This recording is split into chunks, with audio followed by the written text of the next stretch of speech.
గోదాములు లేవు, ఎక్కడ పెట్టాలి గోదాములు? ఎక్కడున్నాయి గోదాములు ఎంతగానో?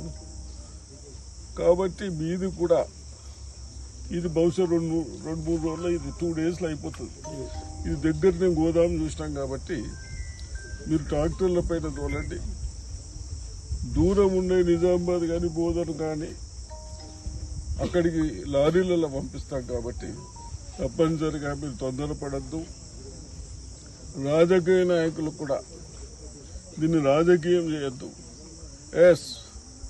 మన వాళ్ళు, మన రైతులు ప్రాబ్లమ్స్ ఉన్నారు, అందరం కలిసి ఏ విధంగా సాల్వ్ చేస్తే బాగుంటుంది, వాళ్ళకి తొందరగా వడ్లు లిఫ్ట్ చేస్తే ఏది బాగుంటుందని ఆలోచించి మాట్లాడుకోవాలి. కానీ ఊరికైనా ప్రశ్నలు చెప్పుకున్నాడు దాంతో ఏం వచ్చేది పోయేది లేదు. కాబట్టి తప్పనిసరిగా గత 2 సంవత్సరాల నుంచి నిజామాబాద్ డిస్టిక్లో ఎక్కడ చిన్న ఇబ్బందులు కాకుండా మరి అధికారులు, సివిల్ సప్లై ఆఫీసర్స్, మరి రైతులు కూడా కోఆర్డినేషన్గా చేస్తూ ఉన్నారు. కాబట్టి ఇవి తొందరలే. మరి అదే కాకుండా కమ్మరిపల్లిలో ఆడ కూడా ఒక 2-3 రోజుల్లో బయటకు పంపించడానికి ప్రయత్నం చేస్తాం. అవి కూడా కంప్లీట్ అవుతాయి. కాబట్టి అదేవిధంగా మీరు ఎక్కడన్నా మట్టి కొట్టుకోవడానికి కానీ, మొరం కొట్టుకోవడానికి కానీ, చెరువులో తీసుకున్న దానికి ఎటువంటి డబ్బులు కట్టే అవసరం లేదు.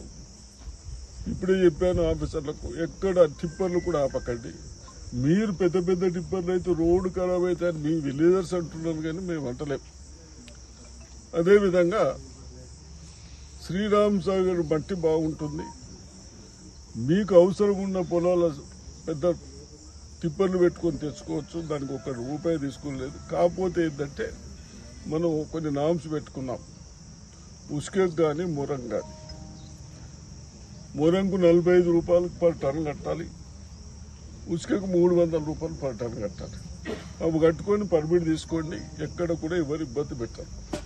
నేను కూడా సబ్ కలెక్టర్ సాబ్ ఆప్కి బోల్ రావు, ఎక్కడన్నా చెరువులలో కూడా మట్టి తీయండి. చెరువులు లోతవుతాయి. మట్టి తీసి ఎక్కడన్నా గ్రావెల్ వచ్చినా పోసి పక్కన పెట్టుకోండి. ఇక్కడ రోడ్లలో వేసుకోండి, ఎక్కడన్నా వేసుకోండి. కాకపోతే కొద్దిగా డబ్బులు కట్టిన ₹45, అంతకంటే ఎక్కువ మీకు ఇబ్బంది పెట్టారు, ఏం చేయరు.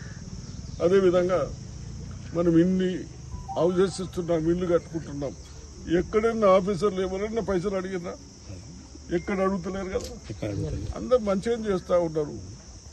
కేసీఆర్ గతంలో నీ భూమి నాకు, నా భూమి నీకు రాసి అవన్నీ ఇప్పుడు అన్ని సెట్ చేసినాం కదా. ఎక్కడన్నా మరీ ప్రాబ్లం ఉన్నాయి తప్ప అవన్నీ చేస్తూ ఉన్నాం. సాదాబాయినామి కూడా చేస్తూ ఉన్నాము. సాదాబాయినామి మన దగ్గర 90,000 అప్లికేషన్స్ ఉన్నాయి. అవన్నీ సాల్వ్ చేస్తూ ఉన్నారు. కాబట్టి మీరు తొందరపడకుండా, ఎవరు వచ్చి చెప్పకనే వినకుండా వాస్తవాలు గమనించి, మనమందరం వ్యవసాయదారు పైన ఆధారపడి ఉన్నాం. కాబట్టి అందరం కలిసి ఇంకా వ్యవసాయం ఎలా చేస్తే బాగుంటుంది. వచ్చే సంవత్సరం కూడా ఒక ప్రణాళిక చేద్దాం. ఇప్పుడు అందరూ కలిసి ఒక 8 వెరైటీస్ ఆఫ్ రైస్ మనము తినటానికి అవి డిసైడ్ చేసింది గవర్నమెంట్. ఆ సీడ్ ఇస్తారు ఆఫీసర్లు, అవే వేసుకుంటే అవి ముందు కొంటాం మనం. కాబట్టి అటువంటి ప్రణాళికలు చేస్తూ ఉన్నాం. అదేవిధంగా పామ్ ఆయిల్ కూడా మీ అందరికి రైతులము, ఎక్కడన్నా నీళ్ళ సౌలతున్న దగ్గర నేను ఒక పెద్ద మనిషిగా చెప్తా ఉన్నాను, చూస్తూ ఉన్నాం. 4 సంవత్సరాల తర్వాత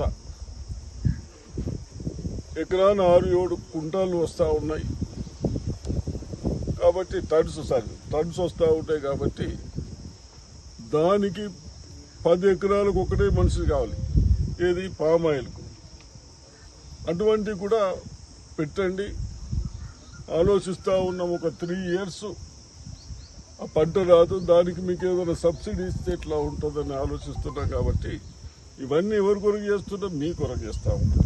మన డబ్బులు బయట పోతూ మంచి నూనె కూడా మనం బయటికి వెళ్ళి కొనుక్కొస్తా ఉన్నాం. అవన్నీ సేవ్ చేసుకోవటానికి ఇవన్నీ చేస్తూ ఉన్నాం. కాబట్టి మీరు తొందరపడకుండా అగ్రికల్చర్ ఆఫీసర్లకు కూడా రిక్వెస్ట్ చేస్తూ ఉన్నాను. ఎక్కడ ఏ పంట వేసిండ్రు అది నాణ్యత లేకుంటే నెక్స్ట్ అది వేయొద్దు అని చెప్పండి. అయితేనే రైతులకు అర్థమవుతుంది. నెక్స్ట్ ఏది వేస్తే బాగుంటుందన్న సూచనలు ఇస్తే తప్పనిసరిగా వాళ్ళు కూడా పాటిస్తారని చెప్తా ఉంటారు. మార్పిడి చేస్తేనే బాగుంటుంది సార్. పంట మార్పిడి చేస్తే ఇప్పుడు ఇన్ని లక్షల టన్నులు కొన్నాం. మీకు మొన్ననే వచ్చినాయి కాబట్టి మీరు లేట్ అవుతున్నాయి తప్ప మీకు కొనద్దని ఏం లేదు. అన్నీ కొంటాం. అర్థమైందే. ఇంకా 5-6 రోజులు అయితే అయిపోతాయి. మీరు గోదాములు చూసుకుని 2 రోజుల్లో లేపారు. గోదాములు చూపించారు. మరి గోదాము లేకనే బాధ లేదు. దీంతో గోదాము ఈ రమేష్ రెడ్డి చెప్పుకుంటే మేము వచ్చి చూసి గోదాములు ఒకటి చూసి అన్న ఎట్లయితే అన్న వేసుకుంటా వస్తున్నాం. కలెక్టర్ కూడా రైస్ మిల్లు తిరుగుతూ ఉంది. ఇవన్నీ మీ బాధలు చేసుకోవటానికి. అర్థమైనా తప్పనిసరిగా మీరు తొందరపడద్దని రిక్వెస్ట్ చేస్తాను.